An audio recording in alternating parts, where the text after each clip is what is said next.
Hello everyone, আসসালামু আলাইকুম। সবাইকে স্বাগতম সোল শরীফের সিনেমাটিক ওয়ার্ল্ডে। ওয়েল, এই বছর প্রথম ভিডিওটা বানাচ্ছি। আপনাদের গত বছরই একটা কথা বলেছিলাম যে হ্যারি পটার ইউনিভার্স দিয়ে আসলে আমার সিনেমাটিক চ্যানেলটা শুরু করব।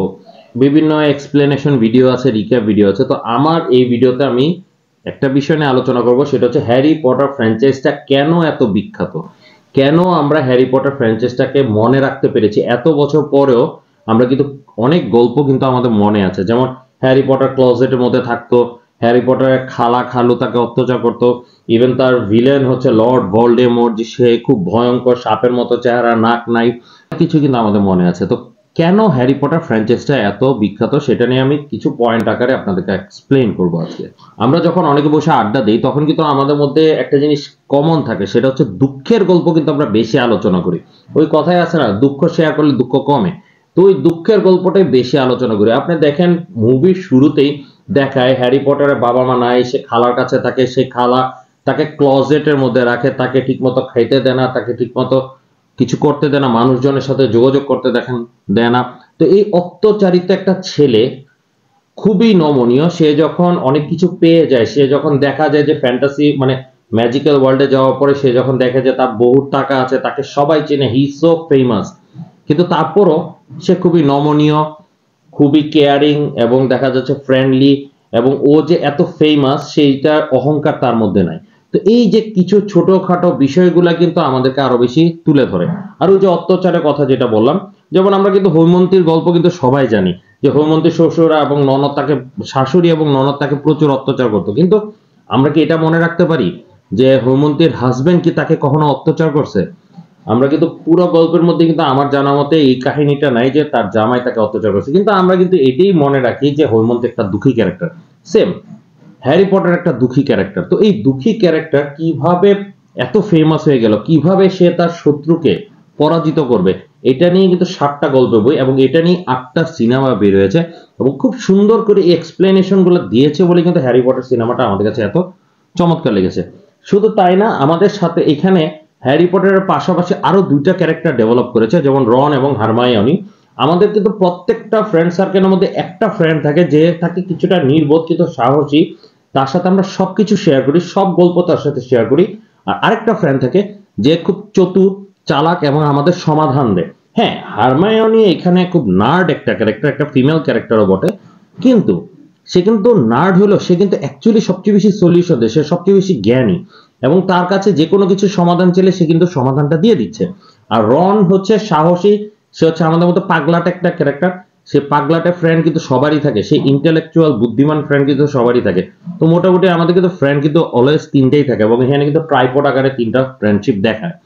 আর অন্যান্য ক্যারেক্টারগুলো কিন্তু খুব সুন্দর ডেভেলপ করেছে, মানে জেকে রলিনকে অবশ্যই ক্রেডিট দিতে হবে, এবং ক্রিস কলম্বাস যে ডিরেক্টর ছিল মুভি, সেও কিন্তু খুব সুন্দর করে ক্যারেক্টারগুলোকে ডেভেলপ করে।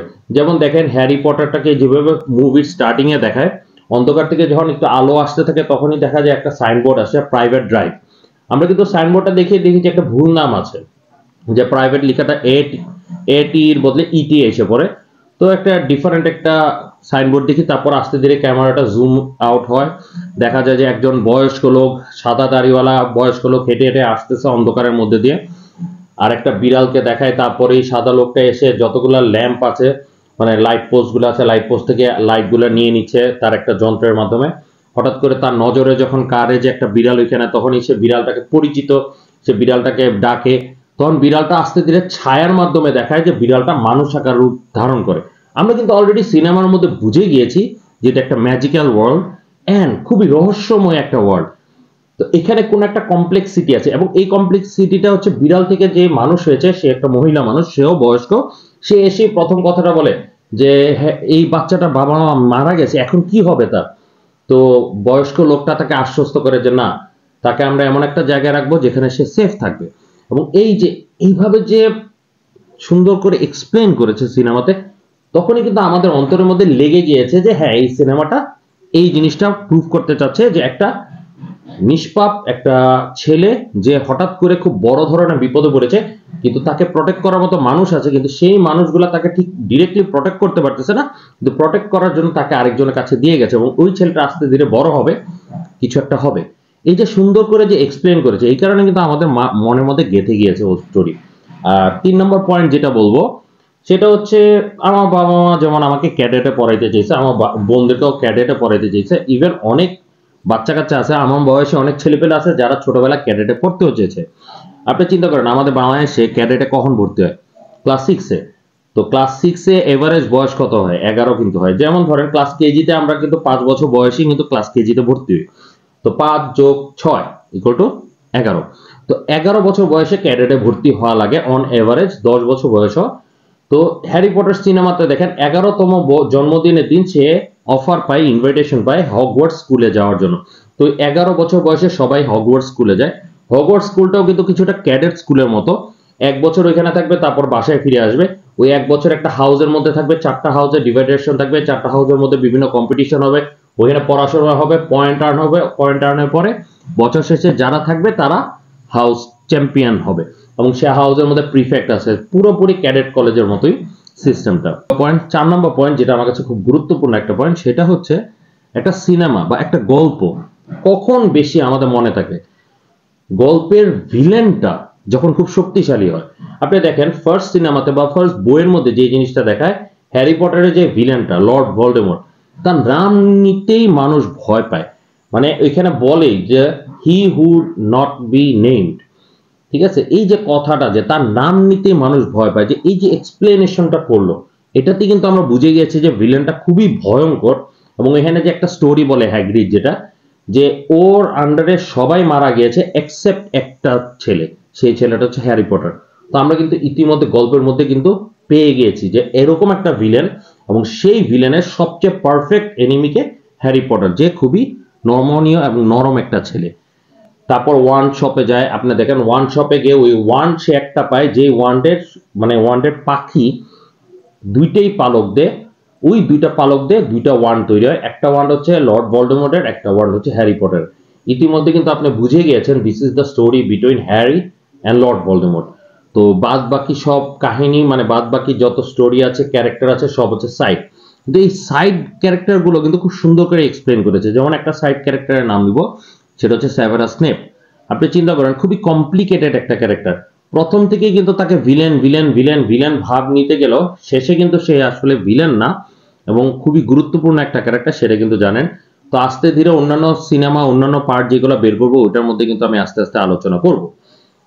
তারপর আরেকটা ক্যারেক্টার এদিকে যায় অ্যালবাস ডাম্বলডোর। আপনি অ্যালবাস ডাম্বলডোর নিয়ে কিন্তু একটা স্টোরি লাইন বানায় ফেলতে পারবেন। সে একই সাথে মানে আপনি তাকে কিন্তু ভিলেন হিসেবেও দেখতে পারবেন, কারণ কি সে কিন্তু হ্যারিকে অ্যাকচুয়ালি ভালোবাসতো না, সে হ্যারিকে একটা কারণে বড় করছে। কিন্তু প্রথম থেকে কিন্তু দেখা গেছে যে হ্যারির সবচেয়ে ট্রাস্টেড পারসন কিন্তু অ্যালবাস ডাম্বলডোর। সো এই যে স্টোরি বিল্ড আপটা, যে সেভারাস স্নেপকে আমরা যেই ধারণা করেছিলাম সে একটু উল্টা হয়ে গেছে, অ্যালবাস ডাম্বলডোরকে আমরা যেই ধারণাতে বড় হয়েছি সে উল্টা হয়ে গেছে। যে এই ক্যারেক্টার ডেভেলপমেন্ট গুলো কিন্তু খুবই চমৎকার। এবং যদি মনে করেন অনেক বছর পরে, যেমন আপনার কাছে মনে হবে যে ডাম্বলডোর আসলে ভিলেন টাইপ একটা ক্যারেক্টার, কিন্তু না, অ্যাকচুয়ালি কিন্তু সে ভিলেন না, সে কিন্তু সবাইকে রক্ষা করার জন্য, সে যা করেছে সবাইকে রক্ষা করার জন্য করেছে। সেভারাস যেটা করেছে তার ভালোবাসাকে জয় করার জন্য করেছে। তো এই যে এই জিনিসগুলো যদি দেখেন, এই জিনিসগুলো দেখলে কিন্তু এই জিনিসগুলো অটোমেটিকলি আপনার মনের মধ্যে গেঁথে যাবে। এই কারণে কিন্তু হ্যারি পটার ফ্র্যাঞ্চাইজিটা এখনো খুবই বিখ্যাত হয়ে রয়েছে। ওয়েল, এগুলো তো গেলই, এগুলো তো পয়েন্ট আছে। আর সবচেয়ে ইম্পর্টেন্ট পয়েন্ট যেটা, সেটা হচ্ছে এটা সিম্পল জিনিস, আমরা জাদুর দুনিয়ার, এটা তো আসলে আমরা পছন্দ করবই। একটা জাদুর সিনেমা, জাদু দেখাচ্ছে, ইভেন এই জাদুগুলো দেখাচ্ছে আমাদের কিন্তু নিজস্ব চিন্তাধারা, নিজস্ব ফ্যান্টাসি গুলো কিন্তু এখানে দেখাচ্ছে।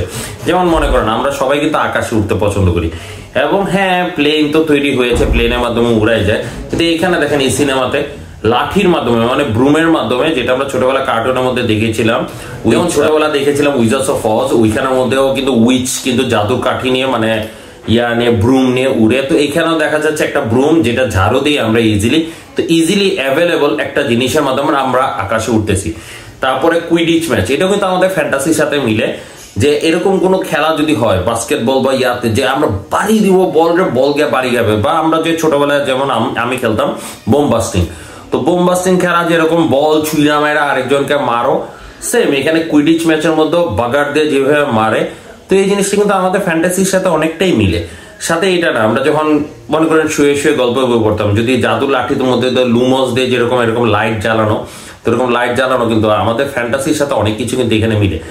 প্লাস এখানে কিছু নিষিদ্ধ কার্ডস যেগুলো ইউজ করা হয়, যেমন অ্যাভাডা কাডাভারা।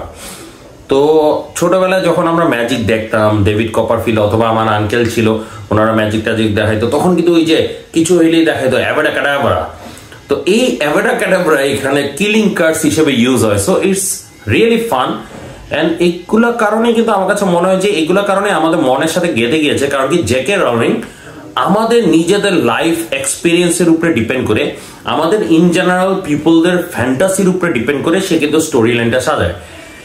ওই যে হৈমন্তীর গল্প হিসাবে যেটা বললাম, যে হ্যারি পটার আমাদের মতো একটা নেক্সট ডোর এরকম একটা ছেলে, চশমা পরা একটা আতেল ছেলে, যে ছেলেটা বাবা মা নাই, ওই ছেলেটা আস্তে ধীরে যখন ফ্যান্টাসি ওয়ার্ল্ডে যায়, মানে তার ম্যাজিক্যাল ওয়ার্ল্ডে যায়, ওয়ার্ল্ডে গিয়ে যখন দেখে যে সে ফেমাস হয়ে গেছে, তো আমাদের ফ্যান্টাসিতে কি আমরাও কিন্তু কোনো না কোনো ভাবে বন্দী। মানে এটাকে একটু সুন্দর করে যদি এক্সপ্লেন করি, সেটা হচ্ছে এনে হ্যারি পটার যেটা দেখায়, সে তার খালার বাসায় বন্দি হিসেবে আছে, একটা ক্লজেটের মধ্যে থাকে, তার কারোর সাথে যোগাযোগের মাধ্যম নাই, তার কোনো ফ্রেন্ড নাই, সে কারোর সাথে আড্ডা দিতে পারে না, সে সুন্দর মতো স্কুলে যেতে পারতেছে না, তো এরকম একটা বন্দির মধ্যে সে আছে। তো আমরাও কিন্তু আমাদের ব্যক্তিগত জীবনে কোনো না কোনো অংশে আমরা মনে করি যে আমরা বন্দী হয়ে আছি এবং আমরা কিন্তু কি মুক্ত হতে চাই। তো হ্যারি পটার যখন ম্যাজিক্যাল ওয়ার্ল্ডে যায়, সে ম্যাজিক্যাল ওয়ার্ল্ডে যাওয়ার পরে কি সে দেখে যে সে মুক্ত হয়ে গিয়েছে এবং তাকে সবাই চিনে। শুধু তাই না, তার প্রচুর টাকা, তার টাকার অভাব নাই। একজন এক এক রূপে কিন্তু ফেমাস হইতে চায়, কেউ মানুষকে উপকার করে, কেউ খেলার মাধ্যমে, কেউ অ্যাক্টিং করে, কিছু না কিছু ওয়েতে কিন্তু মানুষ ফেমাস হইতেই চায়। এটা একটা মানুষের নেচার। তো এই যে এই নেচারটাকে তুলে ধরেছে, তো এইটাই সুন্দর করে এক্সপ্লেন করার কারণেই কিন্তু হ্যারি পটার ফ্র্যাঞ্চাইজটাকে এতটা আমাদের এখন পর্যন্ত মনে আছে। আর ওই যে যেটা বললাম ভিলেন, একটা ভিলেন কিন্তু খুব গুরুত্বপূর্ণ একটা জিনিস। লর্ড ভলডেমর্ট এখানে যেইভাবে ক্যারেক্টারটা ডেভেলপ করেছে, আপনি চিন্তা করেন, লর্ড ভলডেমর্ট একটা পাওয়ারফুল ম্যাজিশিয়ান, এবং এখানে হ্যারি পটার যেই ক্যারেক্টার, এখানেও সেম ক্যারেক্টার কিন্তু লর্ড ভলডেমর্ট।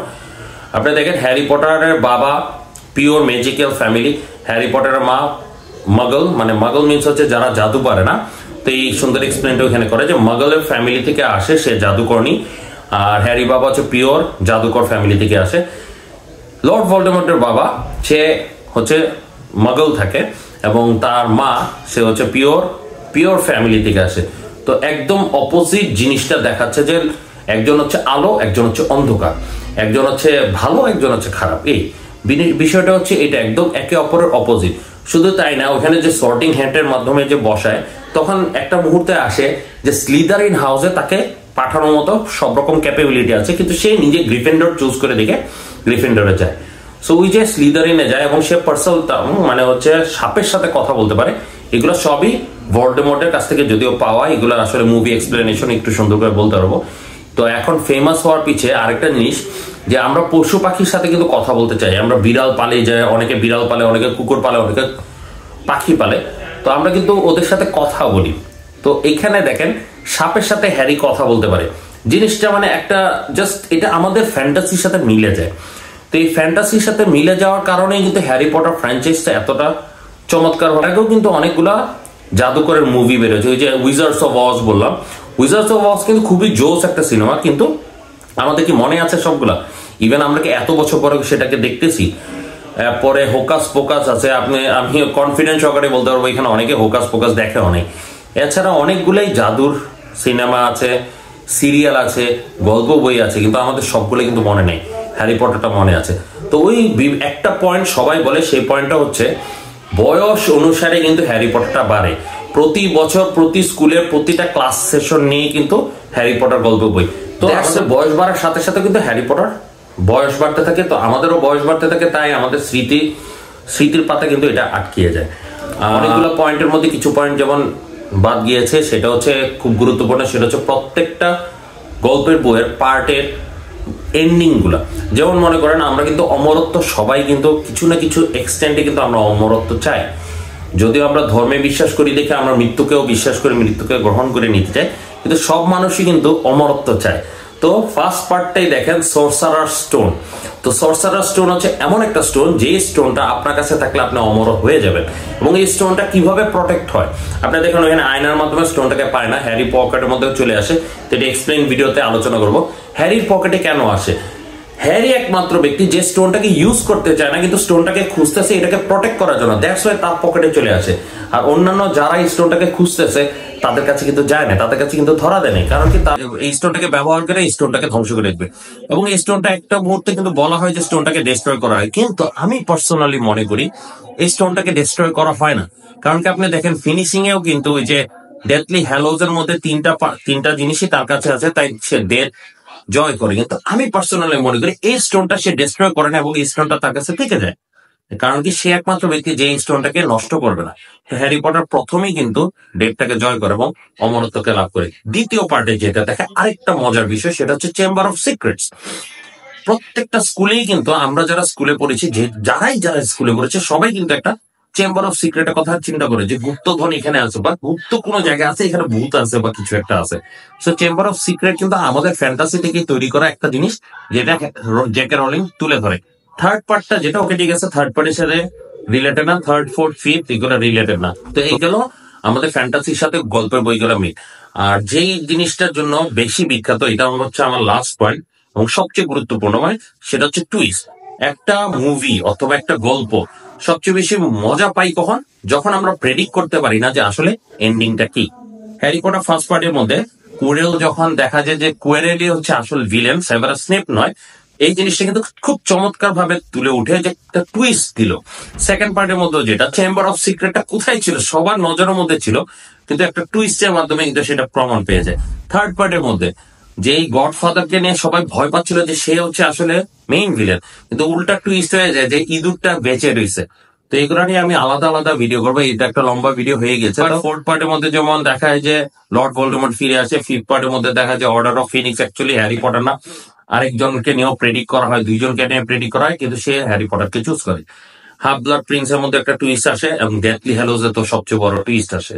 তো এই টুইস্ট গুলার কারণে কিন্তু হ্যারি পটার সিনেমাটা আরো বেশি বিখ্যাত হয়েছে এবং সুন্দর করে তুলে ধরতে পেরেছে। এবং সিনেমাগুলো খুব সুন্দর করে করা হয়েছে, সিনেমাটোগ্রাফি গুলো খুব চমৎকার ছিল এবং কাস্টিং গুলো ছিল আরো চমৎকার। যেমন হারমায়োনি গ্র্যাঞ্জার পারফেক্টলি হারমায়োনির মতো দেখতে, এবং রন উইজলি পুরোপুরি পারফেক্ট রন উইজলির মতো। আর হ্যারি পটারের চুজটাও ছিল পারফেক্ট, একদম পারফেক্ট কাস্টিং ছিল। এবং ড্রাকো ম্যালফয় আমার আসলে সবচেয়ে পছন্দের ক্যারেক্টার, একটা পারফেক্ট বুলি, যেই বুলিগুলো কিন্তু আমাদের স্কুল লাইফে সবারই ছিল এবং এই বুলিগুলো সবাইকে অত্যাচার করে গিয়েছে। তো এই ছিল আমার হ্যারি পটার কেন ফেমাস নিয়ে একটা এক্সপ্লেইন ভিডিও। আশা করি আপনাদের ভালো লাগবে। যদি ভালো লাগে অবশ্যই একটা লাইক দিবেন। কষ্ট করে আমার ভিডিওগুলো দেখার জন্য আপনাদের সবাইকে ধন্যবাদ। এখানে রাখি। আসসালামু আলাইকুম।